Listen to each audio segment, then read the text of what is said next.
আজকের গুরুত্বপূর্ণ খবরগুলির মধ্যে অন্যতম ওয়াকফ অশান্তি মুর্শিদাবাদে, প্রয়োজন হলে রাষ্ট্রপতি শাসন জারির সুপারিশ রাজ্যপালের। মুর্শিদাবাদের অশান্তির ঘটনায় স্বরাষ্ট্রমন্ত্রককে কড়া রিপোর্ট দিলেন রাজ্যপাল সিভি আনন্দ বোস। এমনটাই খবর রাজভবন সূত্রে। সংশোধিত ওয়াকফ আইনের বিরোধিতায় সম্প্রতি মুর্শিদাবাদের সুতি শামশেরগঞ্জে অশান্তির ঘটনা ঘটে। এই অশান্তিতে দুজনের মৃত্যু হয়।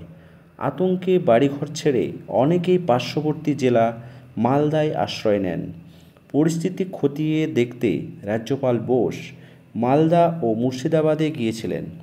রাজভবন থেকে এসে এবার সেই রিপোর্ট গেল দিল্লিতে।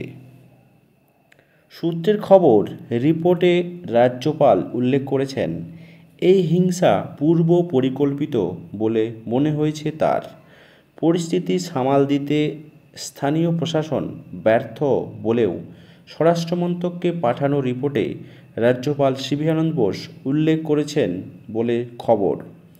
পুলিশ সঠিক সময়ে সঠিক ভূমিকা পালন করেননি বলেই পর্যবেক্ষণ রাজ্যপালের। এই ঘটনা পুলিশি ব্যর্থতা রয়েছে বলেও দিল্লিকে জানিয়েছেন তিনি। রাজভবন সূত্রের খবর, রাজ্যপালের রিপোর্টে স্পষ্ট উল্লেখ রয়েছে, এখনও ভয়ের বাতাবরণ বহাল মুর্শিদাবাদের বিভিন্ন জায়গায়। তার সুপারিশ, পরিস্থিতি এইভাবে খারাপ হতে থাকলে এখানে সংবিধানের ৩৫৬ ধারা প্রয়োগ করা যেতে পারে।